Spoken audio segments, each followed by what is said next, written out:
So, Kath, how interested were you in women's football at an early age? What sort of role did sport play in your life growing up? Yeah, so obviously, having since retired, when I started playing, women's football was a lot harder to get into, put it that way. I loved playing at primary school. That's probably, I know a lot of the players nowadays play much, much younger. I just wasn't really exposed to it until primary school, playing with a tennis ball on the playground.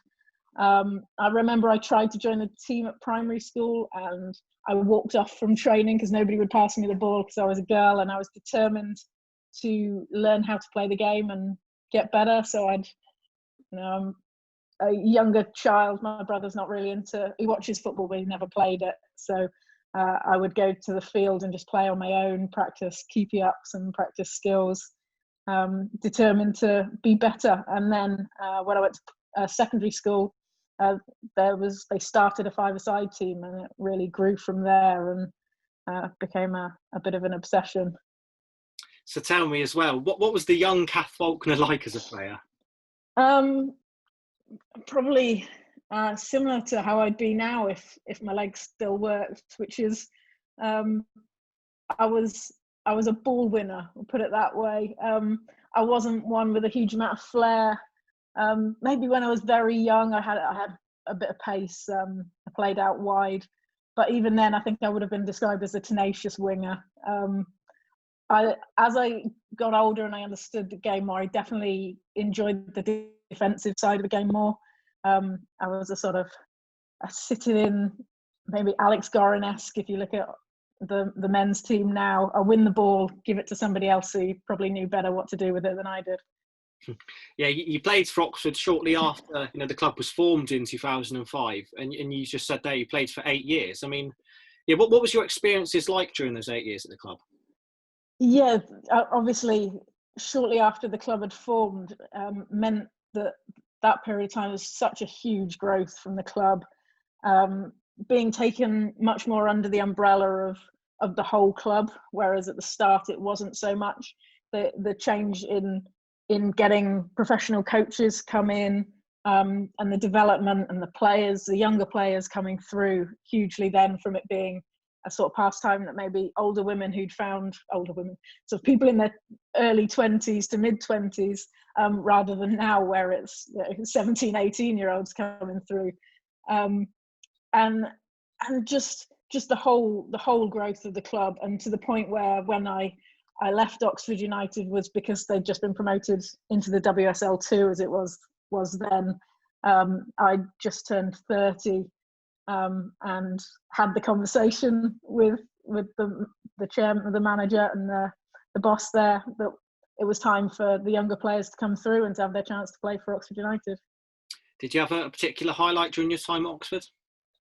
I think early on, fairly early on, playing probably around 2009, we won promotion on the last day of the season with a 0-0 draw, and that was pretty huge. I think we absolutely got battered for 90 minutes and clung on to a 0-0. So that's definitely one that sticks in my mind. As I say, as a player who loves a clean sheet and loved that when you have to dig in to get something, I think that was a huge point.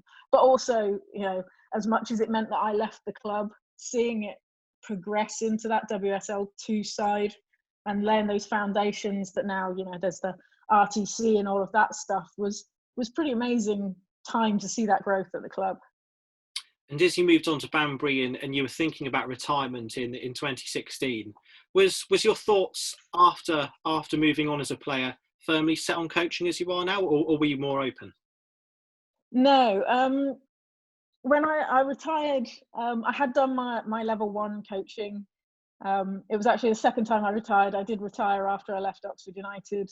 And then after about 6 months, I thought, I can still play at a lower level.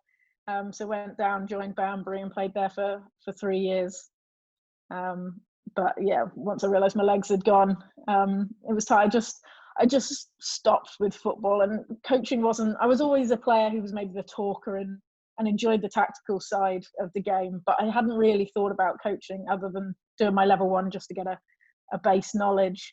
But to be honest, I missed the changing room. I missed being around football in that regard. I missed being around the players, and that was really the driving force as a way of keeping going without the aches and pains on a Monday morning that I used to get. And since you've moved into coaching, now with us with the women's team, I mean, what has been your particular highlight? I think much more than I expected is my personal growth and learning and understanding of the game, understanding the technical and especially the tactical side of the game. That's been huge. I'm doing my coaching badges. I'm doing my B at the moment, and it's eye-opening. I think a lot of people don't realise probably how much work goes in behind the scenes at clubs at any level, really. Maybe people who play Sunday League football, there's not a huge amount of stuff behind the scenes, but the higher up the leagues you go, I think people wouldn't believe the stuff that goes on at professional levels, the detail that they go into.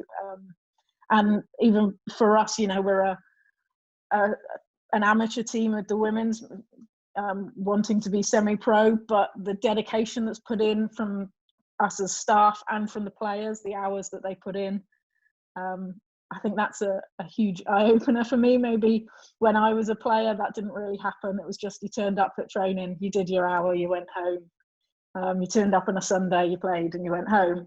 Now on the coaching side, there's so much to it. We don't stop. There's, as soon as the game's done, we're talking about how are we going to progress, what are we going to do on Tuesday, what are we going to do on Thursday, who are we playing next week, who are we playing in 2 weeks, can we get scouting reports, all those sorts of things. So I think that's been huge for me, and it's grown my love of that side of the game a lot. Would you say that's been the biggest surprise to you, moving into coaching, that dedication, or has there been another specific experience which has struck you? No, I think that's a good way to put it. Yeah. I think as a player, I was probably not a lazy player because I did work hard when I played, but was one that switched off once football wasn't happening. And on the coaching side, you can't really ever do that. You can't ever switch off.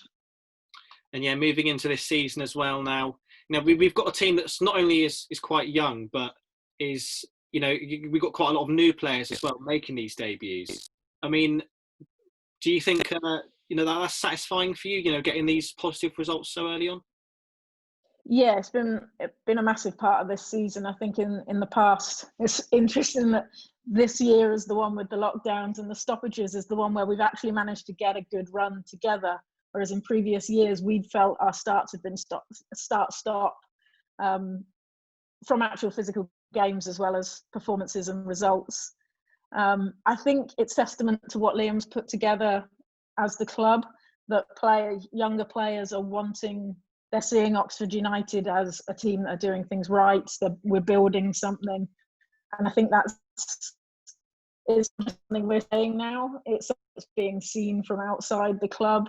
And so players maybe are leaving academies, Arsenal and Reading and WSL teams are leaving those academies and saying, okay, I've got to drop down the leagues, but Oxford United are the team that I want to go play for because they're doing things properly. We're trying to build it much more. As I say, it's about everything. It's about much more than just the Sundays and the Tuesdays and the Thursdays. It's really about the whole club now. Yeah, and without going into specifics, what do you think is required of the team? Now we're in lockdown to really progress things and take things to the next level once we eventually do restart. Well, I think one of the big things through lockdown is we've been still doing fitness throughout, players on their own, as well as a weekly session with our strength and conditioning coaches.